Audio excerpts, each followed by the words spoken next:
కొంతమంది మంచి ఆంధ్రప్రదేశ్లో కొన్ని ఎయిర్పోర్ట్లు కూడా మనం చూసాం.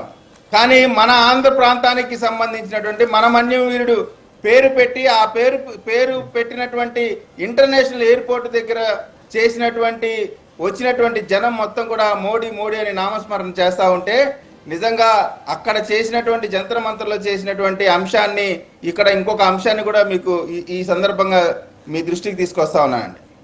మన భీమవరంలో కూడా ఒక మీటింగ్ జరిగింది దళిత క్రైస్తవులకు సంబంధించి. అక్కడ కొంతమంది మాత్రం ఆ యొక్క అంశం పైన మాట్లాడారు, కానీ ఒక ఇద్దరు మాత్రం వారి సొంత ఎజెండాని ప్రజల ముందు పెట్టారు. అత్యంత జుగుప్సాకరంగా మాట్లాడారు, అవమానకరంగా బూతులు మాట్లాడారు. ఏ మీటింగ్ కోసం అయితే ఆ రోజున ఆ సభను పెట్టారో, ఏ అంశం పైన అయితే దళిత క్రైస్తవులకి ఎస్సీ హోదా అనేటువంటి దానిపైన పెట్టారో దానిపైన మాత్రం కేవలం కొంతమంది మాత్రమే మాట్లాడారు, ఏ విధంగా అయితే జంతర్ మంతర్లో మాట్లాడినట్టు. కానీ కొంతమంది మాత్రం ఎంత నీచంగా బూతులతో పవన్ కళ్యాణ్ గారిని మీకు ఇవన్నీ కూడా ఇప్పుడు ప్రత్యేకంగా చెప్పాల్సిన పని లేదు.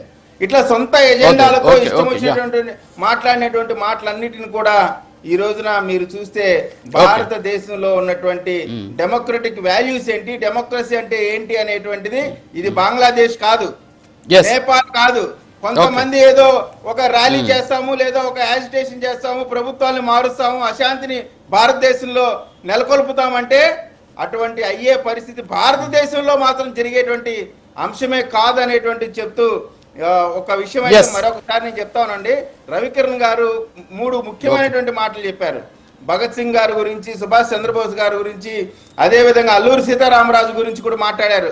అటువంటి యువత, అటువంటి జెన్జీ అవసరం తప్ప అక్కడ చేసినటువంటి ఆ జెన్జీలో కొంతమంది చేసేటువంటి వికృత చేష్టలు మాత్రం భారతదేశానికి మంచిది కాదు.